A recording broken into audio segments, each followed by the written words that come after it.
and welcome my morbid friends. I'm sorry again if my voice sounds a bit weird during this video, but I still have a massive cold, so we can't do much about that. I'm still trying, I'm pushing out the content. Yay. Today we have a true crime case from Sweden in the 1800s. There's obsession, jealousy, people on the wrong side of society, and also some interesting facts about how Swedes celebrated Christmas during the 1800s. We start our story in a small Swedish village in 1868. It was Christmas Eve. Morning and snow was weighing heavy on the branches outside. Christmas cheer filled their entire home. Cooking, baking, preparing, cleaning, it would all soon be done for the big festivities.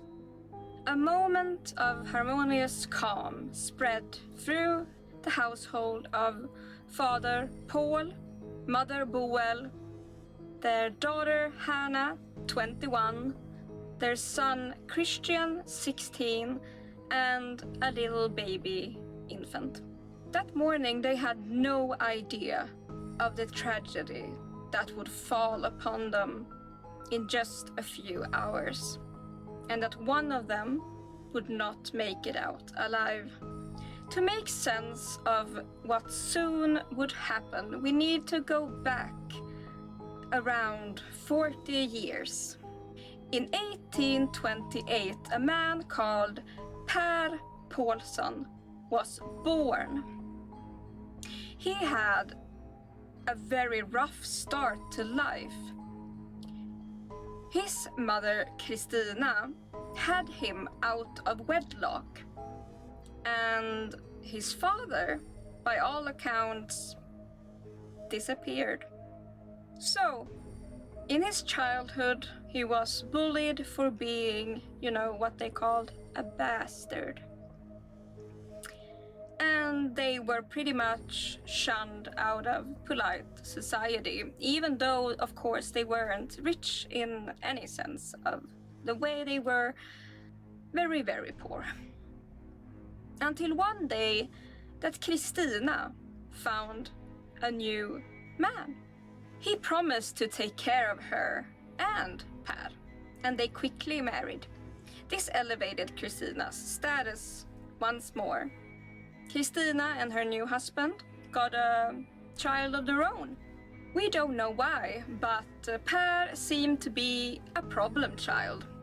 And pretty soon, his new stepfather kicked him out of their house, and Per was only 9 years old. Kristina couldn't do much about it. She needed the roof over her head, and she also had a new child to take care of. So Per was pretty much homeless and out on the streets in the early 1800s. This sent him into a life of petty crime very early. It all started by stealing to survive, but of course, as the years went, crimes grew worse and worse, and he would be sent behind bars a handful of times. And thus his life progressed. And in 1868, he was 40 years old. He had just been released from prison and decided to go back to his home village, Örkelljunga. There he found out that his mother, no longer married to the man who threw him out, was working as a servant. Can we guess where? Well, of course, in the household we discussed in the beginning. She was employed by the family of Paul and Boel. When he arrived there, we can assume that Per's mother was happy to see him after all those years. This contributed to the family giving him work too, and food and lodging over the summer. So from the summer of 1868 until winter of 68, he was treated quite fairly by this kind family. Hannah, the young daughter, at 21, found Per exciting. He had lived a life that she couldn't even imagine. He would tell her about America, where he planned to live at some point. He would tell her about his rough life and all the adventures he had gone through. Hannah was already engaged to a man. There's nothing that suggests that she found any romantic interest in Per other than some kind of fascination. But at the end of it, they did become close during these months. Per, on the other hand, fell deeply in love with the young Hannah. He would ask her several times if they shouldn't get married and run off to America and stuff like that. And Hannah would refuse. And this brings us to that Christmas morning in 1868. It was customary during this time that men would go and shoot their firearms outside of people's homes, up into the air, of course, to scare away trolls, spirits, and other scary creatures.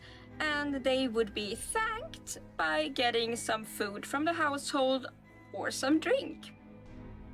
Per wanted to be a part of it, but he had a very hard time finding a gun. He went to all the neighbors, but they knew of his checkered past and didn't want to borrow a gun to him. But at some point, someone felt pity over him and borrowed him a pistol.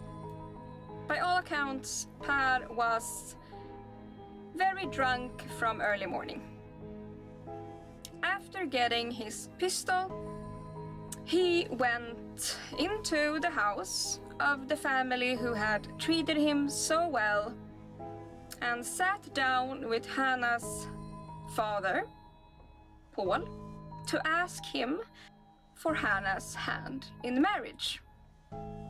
Everything I'm gonna tell you now about who said what is actually a first-hand description from the family's son, Christian, 16. Paul had said no. You know that Hannah is already engaged. This, of course, enraged a drunk Per, and he left, but not for long. At noon, Per returned with his gun that he borrowed. As Per was waving it around in an erratic manner, Paul, the father, exclaimed, "What are you doing? You're not going to shoot yourself. Think of your eternal soul." To which Per replied, "I'm not scared of that. There is no God or Satan. Once you depart, you never rise again." Hannah had entered the room by the ruckus, and when she heard these words, she got so shocked she fell into a kitchen chair close by. Gasping, she said, "What a terrible thing to say," and placed her hand over her mouth. And Per promptly uncancelled Hannah by boom to the neck. Hannah dearly departed the next day on Christmas Day. After the shot, Per calmly said, "Well, now he can't have her." Well, another one of those men who can't be refused. I mean, why would she? What a catch. He was double her age and a convict. And then when Per was arrested, he told Hannah's brother, 16-year-old Christian, "Should I somehow get loose, there will be another jolly Christmas." He lived a long life, and he perished in 1915. His last words on his deathbed were, "I long for Satan to come and collect his bounty." It's a very sad story about a man destroying Christmas, destroying a family for the sake of his own obsession, pride, selfishness. Just goes to show that the darkest minds don't give a heck of Christmas joy.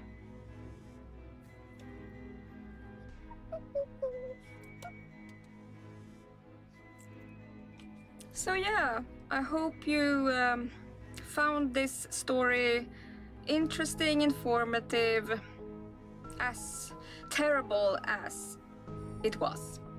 True crime during such a cheerful, festive time of the year just hits a bit different. So yeah, stay tuned, hit the bell, subscribe, hit the like, comment, do all of those nice things. It's free for you and helps me a lot. Until next time, stay hydrated, amazing and morbid.